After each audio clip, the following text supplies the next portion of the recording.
Assalamu alaikum everyone and a very warm welcome to all of you in a brand new episode of Voice of Saskatoon. आज हमारे साथ जो शख्सियत मौजूद हैं, he is a social media sensation, a superstar in film making और comedy के तो ये बादशाह हैं, शुगल मेला लगाए रखते हैं। इनका बेसिकली इनकी फैमिली का ताल्लुक इंडिया में बदायूं से है और ये पाकिस्तान में बॉर्न हुए। उसके बाद ये काम की गर्ज से कनाडा चले गए और अब काम की गर्ज से ही पाकिस्तान भी आते जाते रहते हैं।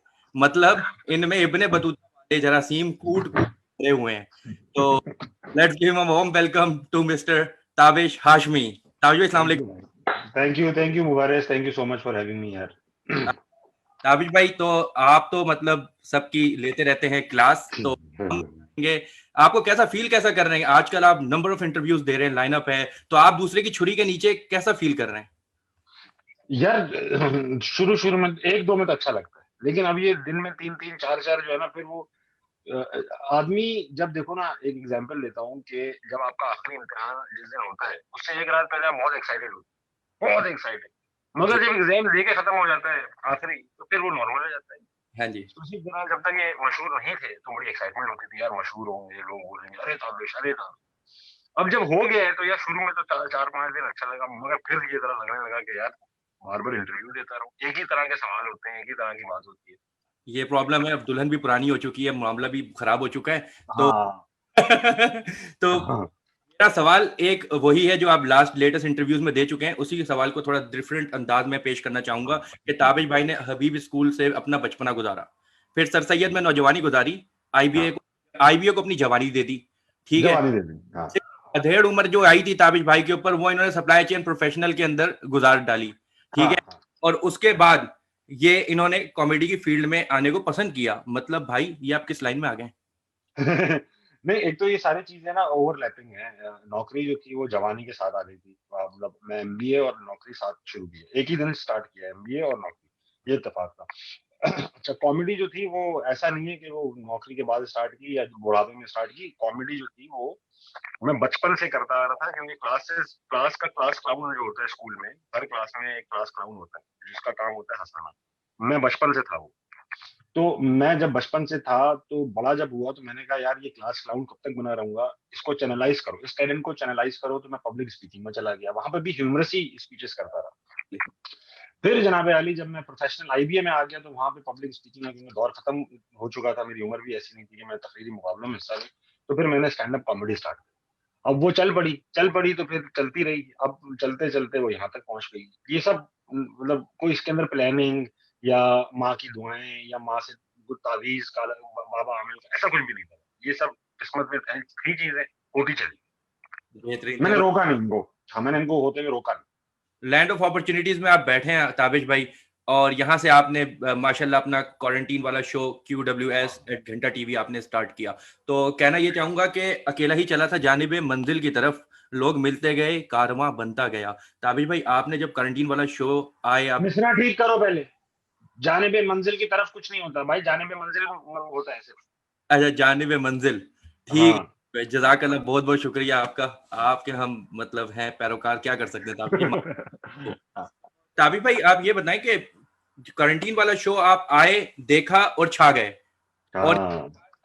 टू बी ऑनेस्ट का कॉन्सेप्ट आप पिछले इंटरव्यूज में भी बताते रहे, तो थोड़ी सी उस पर एक थोड़ी सी हाईलाइट उसका भी दे दें, लेकिन साथ आप हमें क्वारंटीन वाले शो की बताएं, क्योंकि मैं समझता हूं कि असल आप ग्रास रूट लेवल पे और आम आवाम जनता पार्टी के अंदर आप वहां से इन हुए।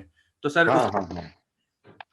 देखो यार, देखो पहली बात ये कि टीबीएच की वजह से ही क्यूडब्ल्यूएस मशहूर हुआ जो भी हुआ, क्योंकि लोग जाहिर बात है ये देखना है भाई दावेश और क्या करते हैं। अच्छा, दूसरी चीज ये कि क्यूडब्ल्यूएस जो है वो टीबीएच से बिल्कुल डिफरेंट है। हंड्रेड उसके परसेंट अंदर मैं ताबिश अहमद हाशमी बन के बैठता हूँ, टीबीएच के अंदर मैं ताबिश हाशमी बन के बैठता हूँ। टीबीएच जो है ना वो मैं कैरेक्टर प्ले करता हूँ स्टेज पे, वो मैं नहीं हूँ। क्यूडब्ल्यूएस में मैं बैठता हूँ लाइव एज ताबिश अहमद हाशमी, जो कि एक आम आदमी जिसको अंदाजा नहीं है कि वो मशहूर है। तो अच्छा, उसमें फिर हम बातें करते हैं और ऐसी बातें करते हैं कि लोगों को ये ना फील आए कि हम कोई शो कर रहे हैं, बल्कि उनको ये फील आए कि भाई वो हमारे ड्राइंग रूम में बैठे हुए और हम सब आपस में बातें कर रहे हैं और सब एक दूसरे को जानते हैं। हाँ जी। उसमें अब ऐसा है कि सबको पता है मेरी फैमिली क्या है, सबको पता है मेरे दोस्त कौन है, सबको पता है मैं करता क्या हूँ, रात में हम क्रिकेट कब खेलने जाते हैं, मेरे फुलफुने कब चोरी हुए, मेरे स्पीकर का क्या मसला है। ये एक हमने उनको एक फैमिली टाइप एक कल्ट बनाने की कोशिश की है। अब हमारे 800-900 लोग हैं जो रेगुलर हैं, हर हफ्ते वो 800-900 लोग ग्रो हो रहे हैं और रिटेंशन बहुत ज्यादा है।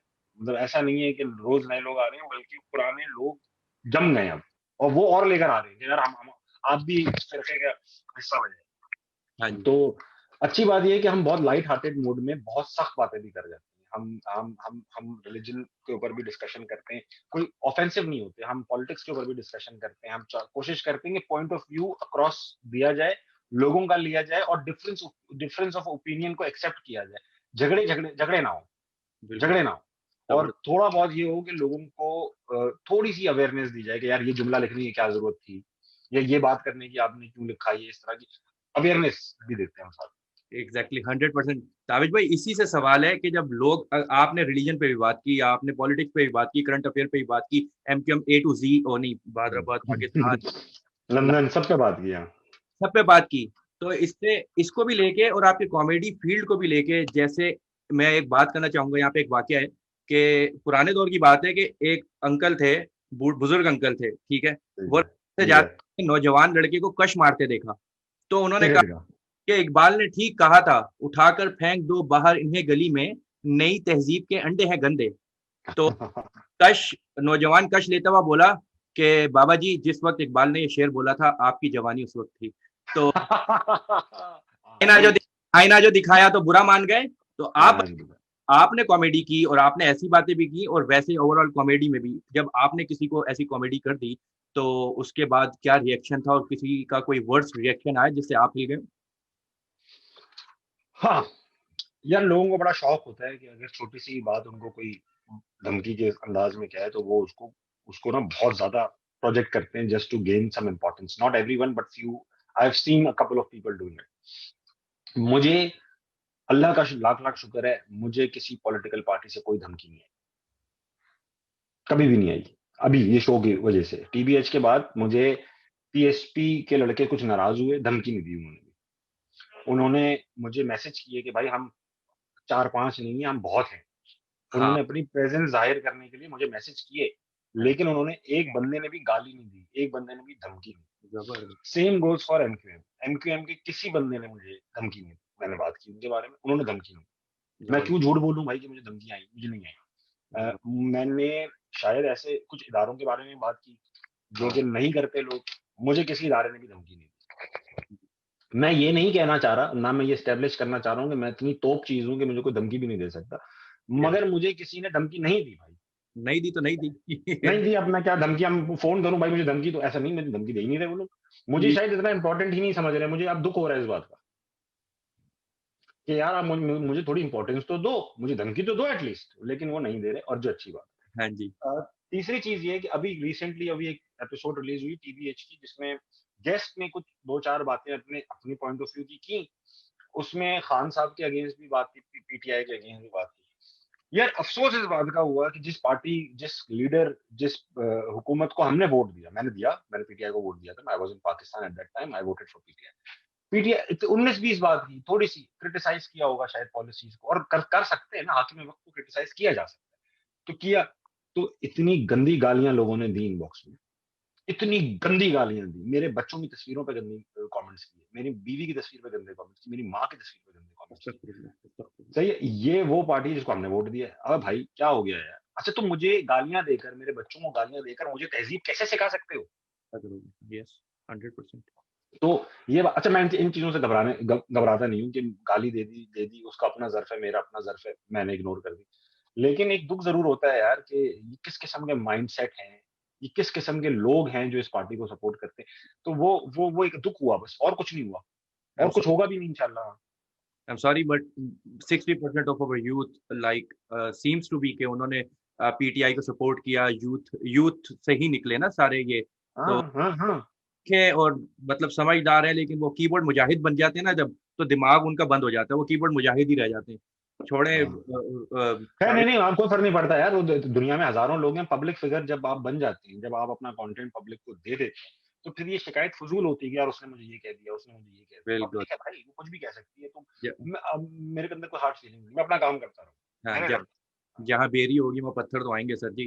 आप उफ सिलेब अल्लाह, आए गए। उर्दू की 5वीं किताब तुम आज मुझे पढ़ा के ही छोड़ोगे। अच्छा छोड़े इसको, आप ये बताएं असफर मानी, जब भी असफर का नाम, असफर भाई का नाम लिया जाएगा तो मानी का नाम आता ही आता है। मैं तो समझा था, मतलब क्या कहूँ, मतलब सरनेम तो नहीं है कहीं, सॉरी टू। हाँ, मानी भाई जो है वो ऐसे आदमी है कि कभी भी उनका नाम अकेला मशहूर नहीं हुआ। हाँ, पहले पहले असफर मानी के नाम से मशहूर हुए, फिर वो हिरा मानी के नाम से मशहूर मतलब कि सॉलिड शख्सियत है, और चौथे आई थिंक पीएसपी के कारकुन भी है। अच्छा हुए। खैर। मरवाएगा, फिर मरवाएगा, ऐसा नहीं है। अब पीएसपी में बहुत कारकुन है भाई, मुझे पता है, मुझे मेरे पास राइटिंग में है। ताबिश भाई, लास्ट मेरा शो पीएसपी के ही एक कारकुन के साथ था, और मेन कारकुन के साथ मैंने आबिद बेली साहब के साथ शो किया है हाँ लास्ट। हाँ हाँ हाँ तो हाँ। तो ताबिश भाई ये बताएं, जब असफर मानी बना और ये क्योंकि रेडियो से बने, अब हमारे पास जो मीडियम ऑफ इंस्ट्रक्शन इस 20th सेंचुरी में है वो यूट्यूब पे एक ताकत है, वेपन है जिसको हम यूज कर रहे हैं। अब उधर भी हाँ। एक के बैठी है, ठीक है। अब ताबिश और अली की जोड़ी बैठी है, तो ताबिश अली बनने जाएगा, ये बन जाएगा? आपकी वाइफ्स क्या कहती हैं सर? काबिश और अली, यार किस्मत है, हम तो देखो, हम लोग कोई एम नहीं रखा हुआ कि हम जोड़ी बन जाएंगे। अली और मैं जो है वो अपने पाकिस्तान में कॉमेडी के सर्कल में अली जब भी अली कहीं जाते हैं तो उनसे लोग काबिश का पूछते हैं, काबिश कहीं जाते हैं तो लोग पूछते हैं अली भाई कैसे हैं? तो हमारी जोड़ी वोड़ी नहीं है। हम असफर भाई और मानी भाई जो है वो बेस्ट फ्रेंड्स नहीं है, हाँ जी। प्रोफेशनल ताल्लुक है उन दोनों का। ठीक है, और जो उनकी केमिस्ट्री मैच करती है, जरूरी नहीं है कि टीवी के ऊपर आप किसी के साथ काम कर रहे हो और आपकी केमिस्ट्री बड़ी अच्छी नजर आ रही हो तो आप बेस्ट फ्रेंड भी उसी के साथ हो, ये तो कोई इम्पोर्टेंट होती है, कोई जरूरी नहीं। अली के साथ मेरा डिफरेंट है। अली मेरा छोटा भाई है बिल्कुल। हाँ जी। ठीक है, वो हमारी हमारी कोई जोड़ी नहीं है ऐसी, कॉमेडी की जोड़ी है अली और दानिश की। हम दोनों बड़े भाई छोटे भाई की तरह हैं, और बिल्कुल जनाब अली उसी तरह टीवी पर स्क्रीन पर भी आते हैं। तो हमारा एम ये नहीं है कि हम मशहूर जोड़ी बन जाए। हमारा एम ये है कि हम अपनी अपनी कैपेसिटी में एंटरटेन करें, और फिर अगर वो लोगों को लगे कि यार दोनों साथ में बहुत अच्छा एंटरटेन करते हैं तो व्हाई नॉट, दैट्स फाइन। हाँ, ऐसा है। जोड़ी वोड़ी नहीं, हमने शादी कर ली, अब जोड़ी वोड़ी नहीं बनाते।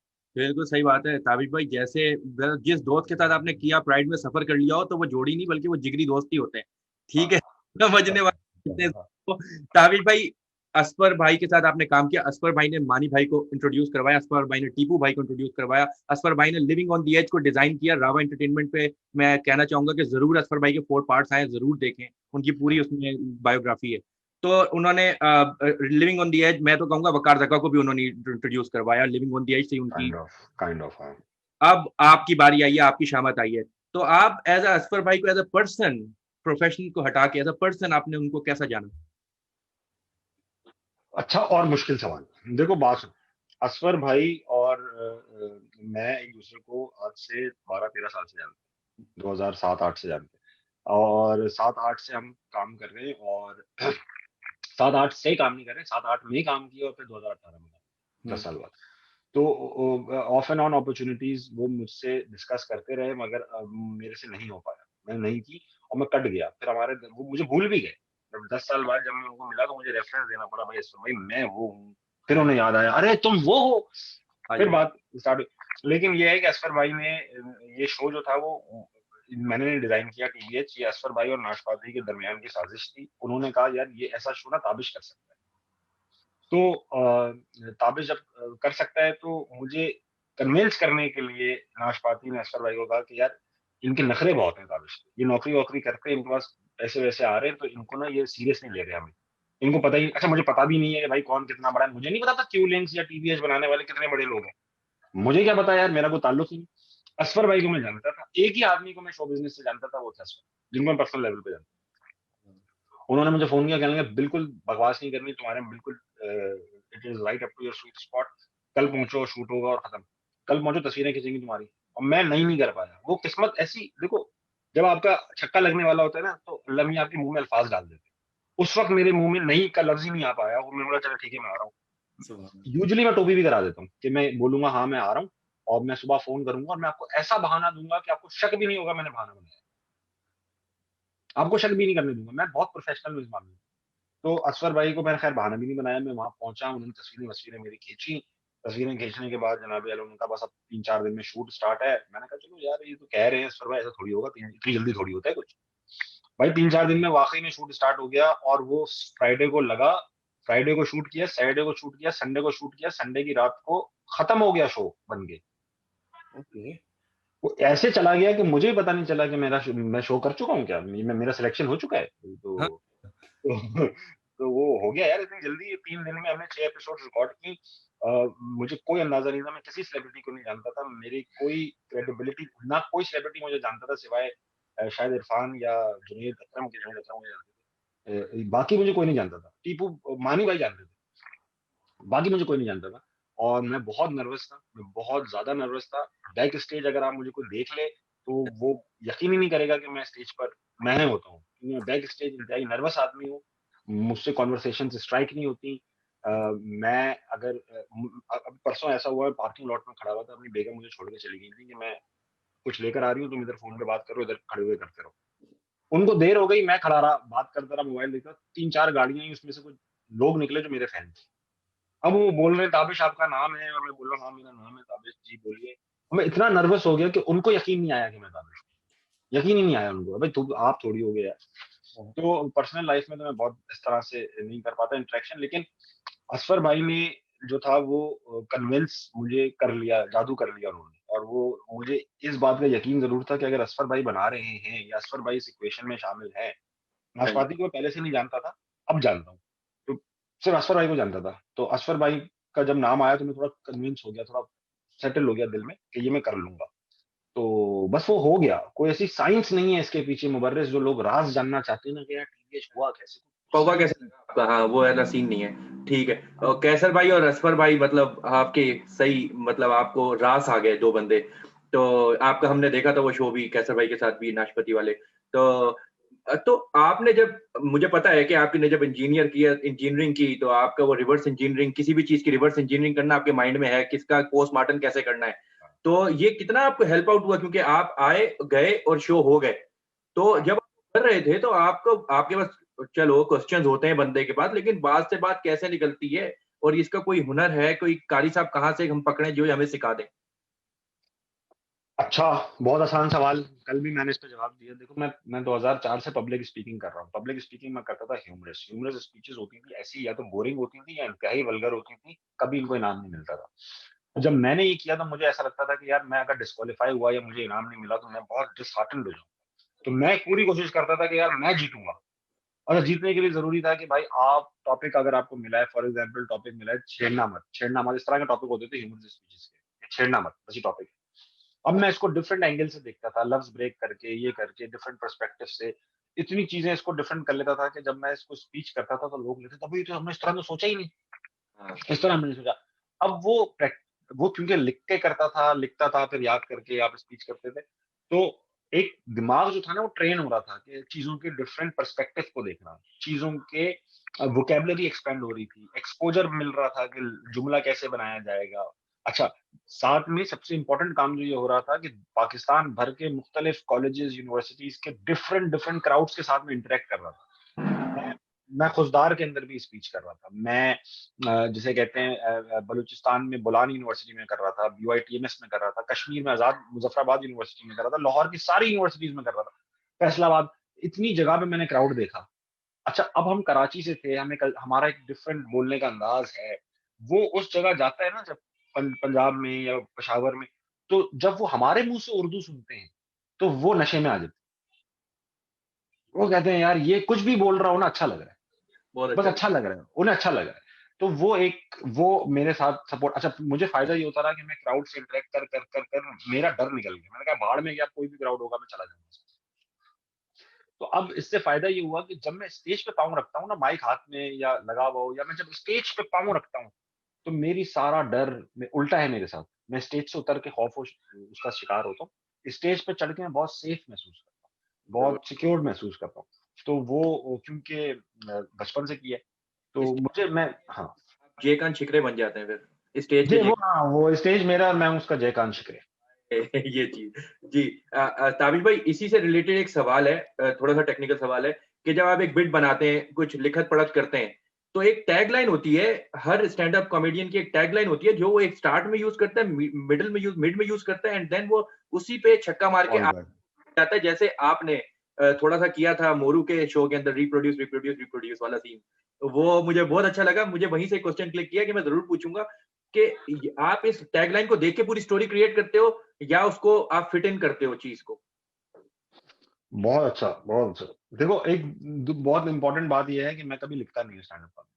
आई have not written a single word, I have not written a single joke. अचानक ऐसा होगा कि मैं बैठा हूँगा, मुबर्रिज़ दोस्तों के साथ बैठा हूँगा या अकेला बैठा हूँगा, अचानक से कोई ख़्याल दिमाग में फूट पड़ेगा। ठीक है? आजकल मैं एक बिट लिख रहा हूँ कैनिबल्स के ऊपर। ये जो आदमखोर नहीं होते, इनके ऊपर मैं लिख रहा हूँ। अब ये अचानक से मेरे अंदर ख़्याल आ गया, एक जुमला आया पहले तो कि यार दुनिया में ना भाईचारे की बहुत कमी है, मगर एक कौम ऐसी है जिसमें भाईचारा बहुत है, वो है कैनिबल्स। उनके यहाँ भाईचारा है। भाईचारा है ना, मतलब कैनिबल्स हैं, अपने भाई को खा जाते हैं। क्या रहा हाँ, है? भाईचारा है। तो अब मैं वहाँ से बना रहा हूँ कि यार दुनिया में अगर ये नॉर्म बन जाए, जिस तरह वेजिटेरियंस होते हैं, जिस तरह हर्बीवोरस वो एनिमल्स होते हैं, इसी तरह कैनिबल्स भी नॉर्मलाइज़ हो जाए कि भाई एक कुछ लोग होते हैं जो इंसान का गोश्त खाना पसंद करते हैं। ये एक नॉर्मल हो जाए। ये एक मैंने ना प्रेमिस डिज़ाइन कर लिया है।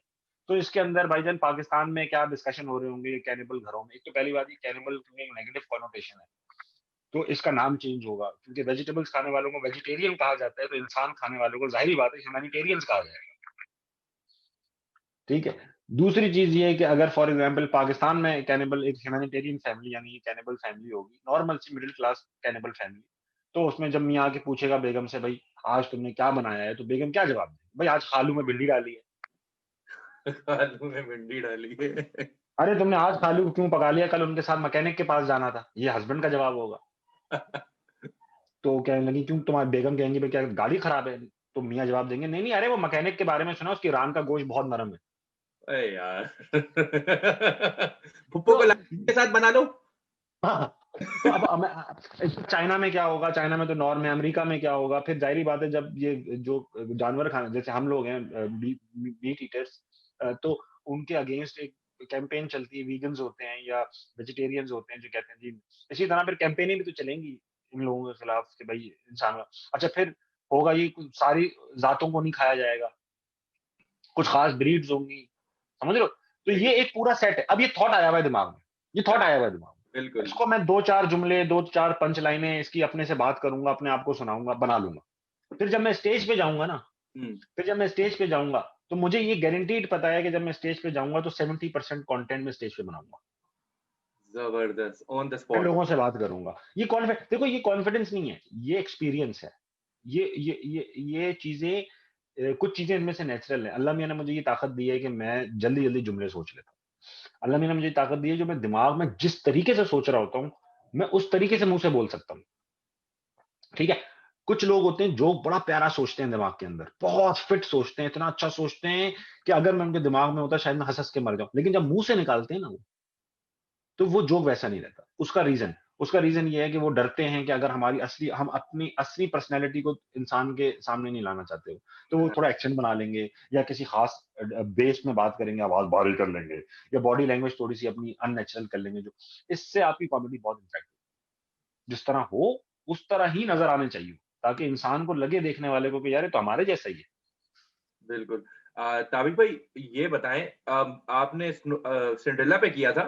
जब हुँ, अच्छा किया आपने मुझे ये बात याद दिलाई क्योंकि मैं ज़्यादा देर कर रहा होता हूँ बाहर काम, तो मैंने स्नो व्हाइट के साथ जो उसके 11 छोटे कुँवारे लड़के घूम कौन रहे है? हाँ, हाँ, मतलब एक-एक चुम्मी लेके जाते थे, फिर आते थे, शक्ति तो उनकी सारी पिघल चुकी थी।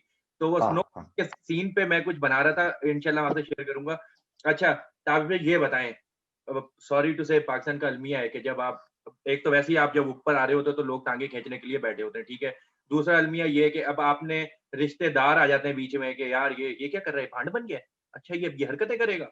ठीक है, अब आपने जितनी ब्लंट कॉमेडी की, जिसमें हाँ, आपने रिमोट कवर की तरफ राग़िब किया, जिसमें आपने सिंड्रेला की ऐसी की तैसी मार दी, आपने हाँ, कॉन्सेप्ट चेंज कर दिए। तो हाँ। उसके बाद आपके रिश्तेदारों या आपकी फैमिली का क्या रिएक्शन था? यार जब आप मशहूर हो रहे होते हैं ना, या आपके पास पैसे आ रहे होते हैं, तो कोई नहीं कुछ कहता। ज़बरदस्त। कोई कुछ नहीं कहता। दूसरी चीज़ ये है कि मैं देखो गालियाँ दे रहा होता ना स्टेज के ऊपर, तो आप मुझे वल्गर कहो। आपको मैं औरतों के साथ बदतमीज़ी कर रहा होता, आप मुझे वल्गर कहो। मैं लोगों के बॉडी पार्ट्स को पकड़ रहा होता, आप मुझे वल्गर कहो। Oh yes. मगर जो बातें ऐसी हैं, फॉर एग्ज़ाम्पल पाकिस्तान का मसला है पॉपुलेशन, मसला है। ठीक है। और मसला ये हमारी 25 करोड़ की पॉपुलेशन है, हमारे पास रिसोर्सेज नहीं है 25 करोड़ को जिंदा रखने का, या हमारे पास कैपेसिटी नहीं है 25 करोड़। तो हमारी हमारी अब लोग कहेंगे भाई तुम्हारे अब्बा पहन लेते ना, फिर तू क्यों पैदा हो गया, ये क्या हो गया भाई। मैं अपने बाप का इकलौता बच्चा हूँ, इतना जायज है। मैं उस वक्त कह रहा हूँ जब आपका 8वां 9वां चल रहा है, उस वक्त एहतियात की बात हो रही है ये। और फिर लोग कहते हैं भाई ये अल्लाह मियाँ ने रिस्क का वादा किया, बिल्कुल किया, अल्लाह मियाँ रिस्क देंगे। मुझे तो इस बात पे सबसे ज्यादा यकीन है कि अल्लाह मियाँ रिस्क देंगे। मगर तरबियत का वादा नहीं किया अल्लाह मियाँ ने। कैसे? तरबियत के लिए इंसान को माँ बाप दिए, वरना क्या जरूरत थी, ऐसे ही पैदा हो जाते रहते अंडे से। हाँ, सही है, तो भाई आप तरबियत कर सकते हो 10 बच्चों की, 2 बच्चों की मुश्किल हो जाती है इस दौर में। आप नौकरी कर रहे हो, बाहर जा रहे हो, ये कर रहे हो, वो कर रहे हो, तो आप 2 बच्चों की तरबियत, आप 8 बच्चों की कैसे तरबियत करोगे, जिनके 10-10 बच्चे होते हैं, उन्हें अपने 10वें बच्चे का नाम भी पता नहीं होता। ठीक है, अगर इन टॉपिक्स को, इन चीजों को, भाई बच्चे पैदा हो रहे हैं, इसका मतलब है किसी को तो काम आता है ना पैदा करने वाला। हाँ, सही है, अब वो बात अगर मैं मुंह से कर दूं तो इसमें क्या वल्गैरिटी है। दूसरी चीज ये है कि सऊदी अरब में आपके माशाल्लाह से हमारी दीनी किताबों में या कुरान शरीफ में सब चीजें लिखी है ना, किस तरह इंसान पैदा हुआ, क्या होता है, बॉडी के मसाइल क्या हैं। सऊदी अरब में बच्चे अरबी बोलते ही नहीं बोलते हैं। जब वो कुरान पढ़ते, कुरान भी पढ़ते हैं, छोटी उम्र में पढ़ते हैं, 7-8 साल की उम्र में जब पढ़ते हैं, तो वो चीजें पढ़ते होंगे ना कि यार ये क्या लिखा है, अब्बू बताइए क्या लिखा है। तो अब्बू क्या कहते होंगे उनके, बताते होंगे ना भाई ये लिखा है, इंसान इस तरह पैदा होता है। जब अल्लाह मियाँ ने कुरान में लिख दी चीजें, तो फिर आपके लिए कैसे वल्गर करेंगे। मैं तो उन चीजों के बारे में बात कर रहा हूँ जो कि इश्यूज हैं, हमारे इश्यूज। अब वो कहते हैं लोग यार आपकी कॉमेडी माँ बाप के साथ बैठ के नहीं देखी जा सकती। मत देखो यार, मैं तो कह ही नहीं रहा माँ बाप के साथ बैठो, वैसे माँ बाप के साथ कितना बैठते हो तुम? हाँ। कौन बैठ रहा है माँ बाप के साथ? वाईफाई ऑफ होने भी आता है। हाँ, माँ बाप के साथ वैसे नहीं बैठ रहे कोई, वैसे कोई नहीं बैठ रहा, लेकिन मेरी कौन ताबिश की कॉमेडी, अम्मी आ जाए, ऐसा हो तो ऐसा करते हो क्या यार, पागल हुए। अब मैं चाहता ही नहीं आप फैमिली के साथ मेरी कॉमेडी देखो, मेरे व्यूज कम होते हैं भाई, अकेले अकेले देखो। अपने अपनी डिवाइस से देखो।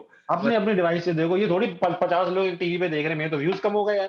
बिल्कुल, वही है, कम करो, सुथरे करो।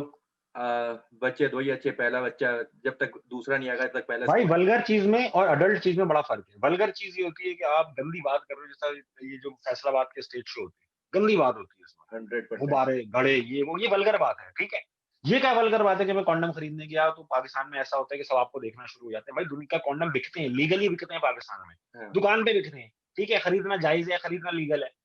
अब मैं खरीदने जा रहा हूँ, मुझे लोग यूं करके देख रहे हैं, तो ये कॉमेडी है ना। इसमें कहाँ से वल्गर बात है भाई, अडल्ट बात है। कॉन्डम अडल्ट लोग खरीदते हैं, मैं मानता हूँ। अडल्ट बात और वल्गर बात में बड़ा फर्क होता है। अडल्ट बात वो होती है जो बड़ों के साथ करनी चाहिए, वल्गर बात वो होती है जो किसी के साथ नहीं करनी चाहिए। ज़बरदस्त।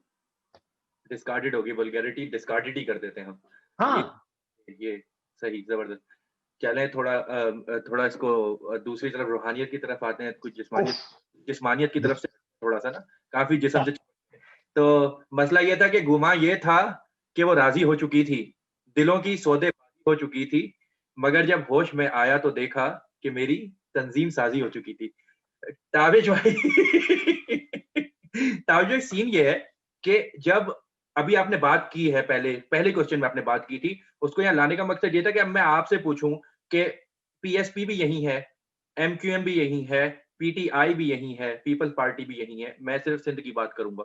तो आप क्या समझते हैं लॉन्ग टर्म बेनिफिशियल कौन-सी पार्टी हो सकती है पाकिस्तान के लिए? नहीं, कोई भी पार्टी नहीं हो सकती। कोई भी पार्टी पाकिस्तान के लिए लॉन्ग टर्म बेनिफिशियल नहीं हो फिर कौन-सा सकती। निज़ाम कर सकता है? यार निजाम ही ऐसा है हमारा। असल में मसला ये है अनफॉर्चुनेटली कि हम लोग सदियों से महकूम रहे हैं, या तो बादशाहों की हुकूमत रही है, या किसी बैरूनी ताकत की हुकूमत रही है। हाँ, हमें आदत ही नहीं है कि हम अपने आप पे खुद हुकूमत कर सकें, आदत ही नहीं है, सेंस ही नहीं है। तो जब हम पॉलिटिक्स में आते हैं या हम हुक्मरान बनते हैं, तो या तो हम बादशाह बन जाते हुँ, हैं, या हम ऑटोमेटिकली वो एक्सटर्नल फोर्स बन जाते हैं जो हमें कॉलोनाइज करके गई है। सही है, अगर हम सिविलियन होते हैं तो हम बादशाह बन जाते हैं, अगर हम दूसरे इदारों से होते हैं तो हम कॉलोनाइजर्स बन जाते हैं। हाँ, सही है, और उसी तरह ट्रीट करते हैं। अनफॉर्चुनेटली हमारी हिस्ट्री ऐसी है। हमारे पास जो निज़ाम हुकूमत है, उसके अंदर दो 80% सीटें पार्लियामेंट में ऐसी होती हैं जो जातों के नाम पे जिनको वोट पड़ते हैं। बट को बट देगा, जट को जट देगा। और इसीलिए जिस पॉलिटिकल पार्टी को आप देखेंगे उसमें मखसूस चेहरे आपको नजर आएंगे। वो इसीलिए होते हैं कि भाई अगर वो मखसूस चेहरे ना आए तो आपको वोट डालेगा नहीं कोई। कोई तो मैं इसमें आपको क्या बताऊंगा कौन सी पार्टी जो है वो लॉन्ग लास्टिंग रहेगी या वो कहेगी भाई ये ऐसे ही चलता रहेगा, ऐसे ही चलता रहेगा। हमें प्रेसिडेंशियल फॉर्म ऑफ गवर्नमेंट चाहिए वैसे तो, जो कि मैं समझता हूँ, और दुनिया भर में सूबे चाहिए हमें मजीद, इंडिपेंडेंटली एडमिनिस्ट्रेटेड सूबे चाहिए, ताकि लोगों की महरूमियां खत्म हो सके। ये इसमें कोई गद्दारी वाली बात नहीं होती कि भाई इंडिया में इतने सूबे हैं, अमेरिका में इतने सूबे हैं, अफगानिस्तान में इतने सूबे हैं, ईरान में इतने सूबे हैं, चाइना में इतने सूबे हैं, आपके 4 हैं। 25 करोड़ की आबादी के 4 सूबे हैं यार, ये तो बहुत ज्यादा नाइंसाफी है इस मुल्क में। तो ये कोटा सिस्टम है, ये सिस्टम है, इसमें कौन सी क्या लॉन्ग लास्टिंग इनका इंटरेस्ट। भाई एमकेएम भी हुकूमत कर चुकी, हुकूमत में रह चुकी, पीपल्स पार्टी भी हुकूमत कर चुकी, इमरान खान भी आ चुके। कराची जहाँ पे 2.5-3 करोड़ लोग रहते हैं, वहां से कोटा सिस्टम नहीं खत्म कर पाए। कितनी बड़ी नाइंसाफी, कितनी बड़ी नाइंसाफी, नहीं कर पाए। कोटा सिस्टम का मतलब ये है कि अगर अगर लोगों को नहीं पता कोटा सिस्टम क्या है कराची का, कि भाई अगर एक नौकरी आएगी जिसमें 10 पोजीशन है, ठीक है, तो 4 तो आ जाएंगे चलो कराची से, बाकी 6 जो खुली हुई है उन पे कराची वाला कोई नहीं आएगा। अगर कोई इंटीरियर गांव का या इधर उधर का कोई जाहिल बंदा भी होगा उसको मिल जाएगी, क्योंकि वो इंटीरियर का कोई कोटा है। 100%। फिर जब ये लोग आते हैं निजाम में, ये सिविक सेंटर पे जाके बैठेगा ये बंदा जो जाहिल है गाँव का, जब ये जाके बैठेगा वाटर सीवरेज बोर्ड में, तो फिर क्या काम करेगा ये। तो ये छोटे मसाइल क्या है भाई, इनमें क्या डिस्कशन करूं, क्या लॉन्ग लास्टिंग, क्या नहीं, क्या नहीं, कुछ भी नहीं। मैं छोड़ चुका हूँ इन डिस्कशनों को। लाइन काट दूंगा इसकी, छोड़े, गुस्सा नहीं कर रहे हाँ आप। ये काट। हाँ ताकि भाई अब अवाम पे आते हैं। अवाम के बारे में अब आप देखें, हम यूरोपियन कंट्रीज और कनाडा, बर्मिंघम वगैरह में बैठे हैं, तो सर यहाँ पे आपने एक देखा होगा रिवाज, सॉरी, थैंक यू, प्लीज और स्माइल देना। हाँ पाकिस्तान में अगर आप स्माइल दो तो कहते हैं हंसी तो फंसी, वो बेचारी एहतियातन ही नहीं देती, एहतरामन भी नहीं देती, ठीक है, कुछ भी नहीं। तो ये कल्चर अगर वहां क्यों नहीं आम होता कि मतलब बच्चा तक अपने वालदैन या वालदैन बच्चों को नहीं बताते, या क्या सीन है स्कूल में नहीं, स्कूल ब्रॉट अप ऐसा है, हमारी एजुकेशन सिस्टम ऐसा है कि अगर ये 3 चीजें सिखा दी जाए, सॉरी, थैंक यू, प्लीज और स्माइल, मुस्कुराहट, और ये तो सदका जारिया होती है, तो ये चीजें हमारे मुल्क में नहीं। और इसमें in addition to that horn बजाना यहाँ पे गाली है, वहां जाते हैं कि भाई बजाना है, बजा के जाते हैं मतलब वो। तो ये हाँ। यहाँ पे क्यों है, इसके बारे में कुछ आप अगर अक्कासी करें इसकी कुछ। अबे तुमने तो, मुझे पता नहीं, ऐसा लग ही नहीं रहा मैं कमेडियन हूँ, ऐसा लग रहा है मुझे फलसफी और ये क्या मुदब्बिर या वो मुसल्लह कौम सर सैयद की तरह, ऐसा नहीं हूँ। लेकिन बात ये है कि जो थर्ड वर्ल्ड कंट्रीज होती हैं, थर्ड वर्ल्ड कंट्रीज जहाँ गुर्बत होती है, वहाँ देखो खाली पेट इखलाक आता ही नहीं किसी ने दोस्त। हम्म। खाली पेट इखलाक एक्सपेक्ट नहीं करो लोगों से। मैं पाकिस्तान जाता हूँ तो मैं जब देखता हूँ लोगों की हालतें क्या है, मोटरसाइकिल में एक बंदा जा रहा है जिग जैग करता है, उसको जल्दी है निकलने की, वो जल्दी उसको इस वजह से नहीं है कि वो टाइम पे पहुंचना चाहता है, वो इस वजह से है कि उसको एंजाइटी है। कराची में रहने वाले या पाकिस्तान में रहने वाले 80% लोगों को एंजाइटी का इशू है। उनको एंजाइटी जब होती है तो आप हर काम जल्दी जल्दी, बिला वजह आपको पता नहीं होता आप जल्दी क्यों गरम गरम कर रहे होते हैं, एंजाइटी है। तो और उसमें फिर सॉरी थैंक यू नहीं बैठता।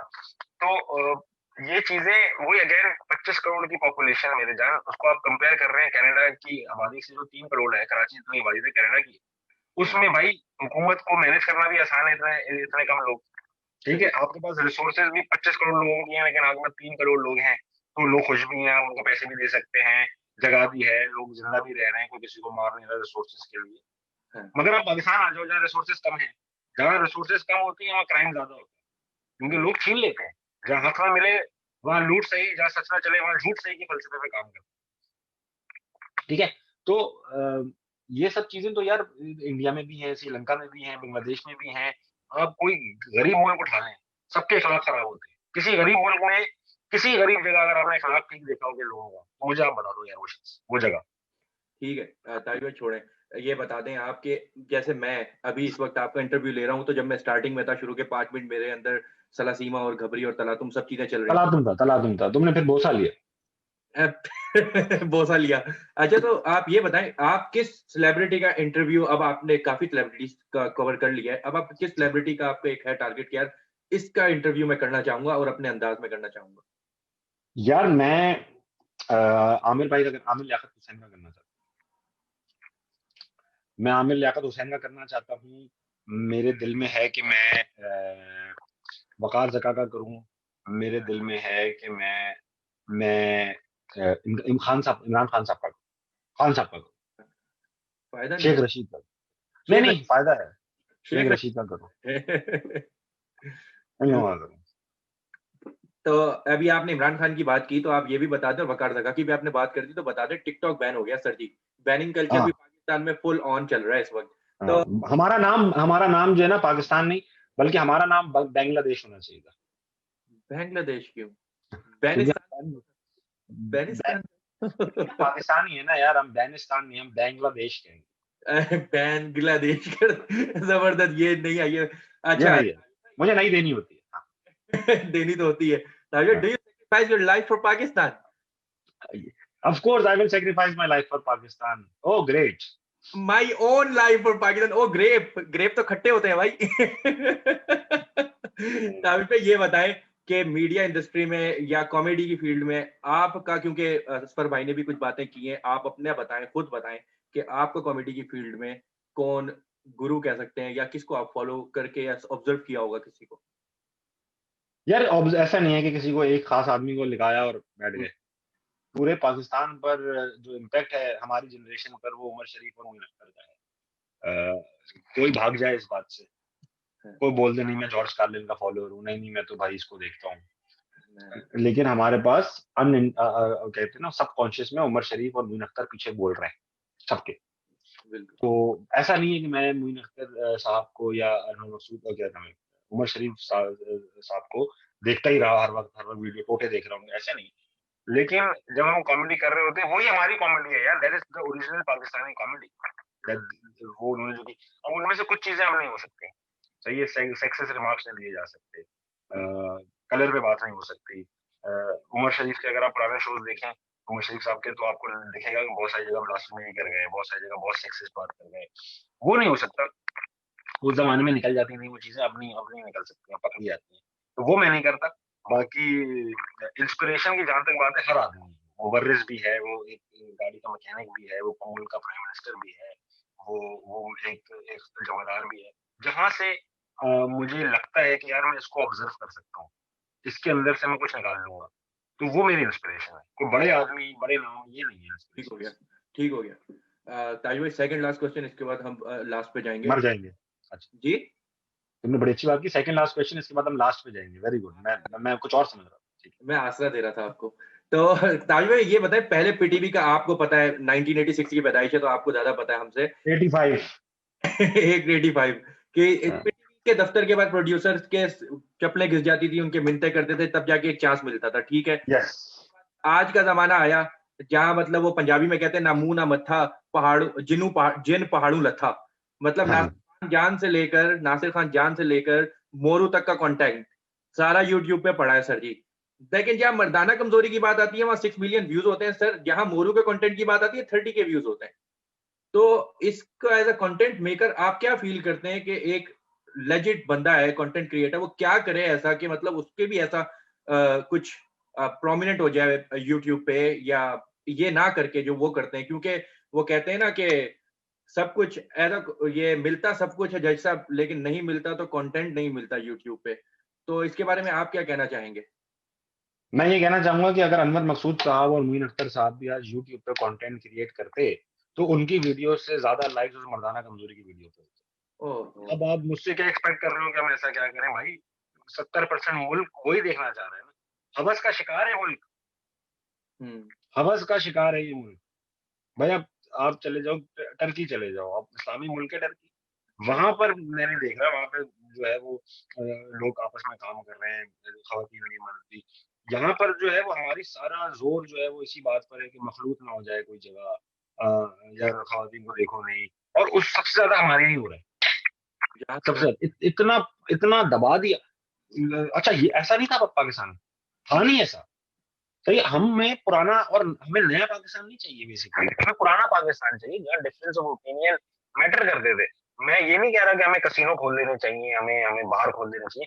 भाई वो एक जमाने में बार भी थे, और इस मुल्क में दुनिया के सबसे बड़े आलिम भी रहते थे, बड़े जी, लिखे लोग रहते थे, ठीक है, उनमें से किसी ने आवाज नहीं उठाई कि यार ये कर दो, ये बंद करो, ये मुर्गा डालो, कूड़े लगाओ।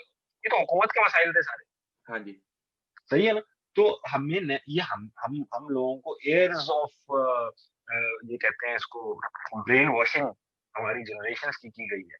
तो ये अगर आप एक्सपेक्ट कर रहे हो कि मेरी और आपकी उम्र में खत्म हो जाएगा या हम हमारी जिंदगियों में ये सब पाकिस्तान बदल जाएगा, तो ये बहुत ओवर एम्बिशियस थॉट है। ऐसा नहीं होगा। अनफॉर्चुनेटली हमारे यहाँ जो तुम्हारा सवाल था कि मौलाना कमजोरी के व्यूज ज्यादा होते हैं, और वो हमारे यहाँ हमारे हमारे व्यूज मैक्सिमम वही हैं जो मिल रहे हैं, वही मिलेंगे, कुछ भी कर लो वही मिलेंगे।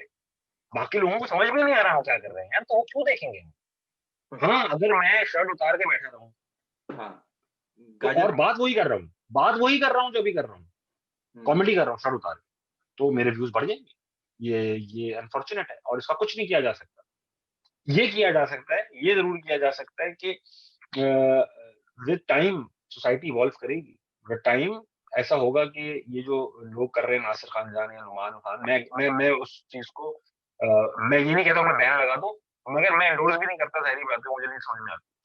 लेकिन एक टाइम आएगा कि लोग बोलेंगे नहीं यार ये बकवास है, और बात वो इवॉल्व होती है सोसाइटीज। पहले तो ये नासिर खान जान और जो यूट्यूब और फेसबुक, ये यही गाँवों में बहुत वो थी, टैबूज थे। अब यहाँ तक तो बात पहुंची, कम से कम यूट्यूब खुल रहा है। और मैं क्योंकि लॉजिस्टिक्स और सप्लाई चेन से ताल्लुक है, तो एक बड़ी इंटरेस्टिंग बात ये है कि सबसे ज्यादा ई कॉमर्स के जो प्लेटफॉर्म्स हैं वो इंटीरियर में इस्तेमाल किए जाते हैं, गाँवों में, यहाँ पे वहाँ पे, दराज वराज ये सब। तो वहाँ में बड़ा सीन है, और इवॉल्व हो जाएगा, इतनी फिक्र की बात नहीं है ये। जबरदस्त। वो किसी ने, जैसे आपने बात की ना कि तो सारे बुजुर्ग इतने गुजरे, बड़े सगीर में बड़े बुजुर्ग गुजरे, तो पाकिस्तान जिन बुजुर्गों ने बनाया वो तो कुर्बानियां दे के गए, हम तो साले बैठ के सिर्फ उनका गोश्त खा रहे हैं जो कुर्बानियां दे के गए। अच्छा भाई, आखिरी मतलब सेगमेंट की तरफ ही चलेंगे, रैपिड फायर की तरफ चलेंगे। पहला उसमें रैपिड फायर में यह है कि असफर भाई या अली भाई। अरे ये क्या बात हुई भाई? ये नहीं पूछूंगा अली भाई या सलीम, मैंने असफर भाई और टिप्पी का भी नहीं पूछूंगा, मैं सलीम और टिप्पी भी नहीं पूछ रहा, मैंने असफर भाई और अली भाई पूछना है। तुम्हें इतने नाम क्यों याद है यार? असफर भाई और अली भाई, ये तो बहुत ही ज्यादा मुश्किल सवाल है। इसमें मतलब दोनों म्यूचुअली एक्सक्लूसिव, मतलब ऐसा है कि दोनों का मतलब जाहिर बात है, अली अली भाई का नाम लूंगा मैं, अली भाई से मेरा बहुत ज्यादा ताल्लुक है। स्क्रीनशॉट और असफर भाई को अब नहीं यार, स्क्रीनशॉट वाली बात ही नहीं, असल भाई समझ जाएंगे, बड़े आदमी है। बड़े आदमी माशाल्लाह। हाँ, बड़े आदमी, उनको मेरी जरूरत नहीं है ना। अगर मैं वो मैं ऐसा नहीं है कि मैं बोल दूंगा असफर भाई नहीं तो वो खत्म हो जाएंगे, वो मैं खत्म हो सकता हूँ, वो थोड़ी होगा। नहीं, मैं नाराज हो गया, मैं नहीं खेलूंगा, वो वाला काम नहीं नहीं है। होंगे, वो नाराज नहीं होंगे, बड़े मुस्तफा आदमी। मुस्तफा कमाल या फारूक सत्तार भाई? भाई लगा दिया मैंने थोड़ी। मुस्तफा कमाल भाई, मुस्तफा कमाल भाई। मुस्तफा कमाल भाई। जुनेजो या मोरू? दोनों बहुत अच्छे हैं। मोरू से मैं ज्यादा अच्छे तरीके से मोरू को जानता हूँ, इसलिए तो बुराई इरफान में भी कोई नहीं नेशनल नेशनल क्रश की तरफ जाएंगे, कौमी क्रश की तरफ। आयशा उमर या महविश हयात सर? है। बहुत मुश्किल सवाल, बहुत मुश्किल सवाल, बहुत आप होंठ बड़े अच्छे बनाते हैं वैसे। है। होंठ अच्छे, होंठ अच्छे बना। बकवास ही कर। वो आयशा उमर और महविश हयात, देखो महविश हयात को मैंने बहुत दूर से एक बार देखा है लाइव। आयशा उमर के साथ मैंने कहीं बात भी की है, बैठा भी हूँ। तो आयशा उमर, वैसे महविश हयात मुझे बहुत अच्छी लगती हाँ, अच्छा, भावनाओं में बह गए। अच्छा सर, ये बता, फेसबुक या यूट्यूब? है। फेसबुक। फेसबुक। और मैं इसको चेंज कर दूंगा, अनवर मकसूद या मुइन अख्तर, या उमर शरीफ या मुइन अख्तर लिखा था मैंने ना, नहीं भाई मजा नहीं आ रहा। हाँ, नहीं, मोइन अख्तर साहब, मोइन अख्तर साहब। सब। और आखिरी है, क्या प्राइड या मेहरान? अब बताओ। मेहरान, मेहरान, मेहरान। मेरे पास जब जब मेरी औकात ऐसी हो गई कि मैं बड़ी गाड़ियां ले सकता था, तो मैंने तब भी नहीं मेहरान ली अलग से। और मैं बताना चाहता हूँ कि मैं सारी गाड़ियां छोड़ के कराची में मेहरान में सफर करता हूँ, क्योंकि मुझे सुकून रहता था भाई कि कहीं भी छोड़ के भाग सकता हूँ, कहीं से भी निकाल सकता हूँ, कोई शीशे नहीं उतारेगा, कोई पंक्चर नहीं करे। तो वो मेहरान, और कुछ ऑलवेज ऑलवेज। ऑलरेडी मतलब सब कुछ होता था, फिर भी वो ताला लगाना महफूज समझना मुनासिब समझते थे उस गाड़ी को। भाईजान, मैं स्टीयरिंग आपको, अगर जिनके पास मेहरान है और जो नहीं जानते हैं कि मेहरान को किस तरह सिक्योर करना है, मेहरान के स्टीयरिंग में जॉइंट होता है, जॉइंट अच्छा। बीच में, उसके अंदर आप लगाओ चाइना का ताला। उस जॉइंट के बीच में आप चाइना का ताला यूं घुसा के बंद कर दो, किसी का बाप वो गाड़ी वहां से नहीं पा सकता। ऐसा हो सकता है बगैर स्टीयरिंग के वो गाड़ी ले जाए, मगर वो कैसे ले जाएंगे यार? आप ताला लगाओ। तो ये एडवाइस हो गई मौलाना ताबिश इंजीनियर साहब की। इन्होंने रिवर्स इंजीनियरिंग मेहरान की करके दिखाई, जो कि हमारी कौमी गाड़ी है, कौमी क्रश तो ऊपर चले गए। तो कौन सी गाड़ी? आपका बहुत-बहुत शुक्रिया, आपने हमें टाइम दिया और आपका मुझे पता है अब आगे क्वारंटीन वाला शो भी आने वाला है, तो आपका बहुत हाँ, शुक्रिया 3 से 4 वो भी आना है आपका। तो once again a massive thanks to you that you thank you टेक भाई। night to talk to us about various aspect of our life and Pakistan's life as well. बहुत-बहुत शुक्रिया, इंशाल्लाह आपके साथ राब्ता भी रहेगा और भी चीज़ों पे बात होती रहेगी।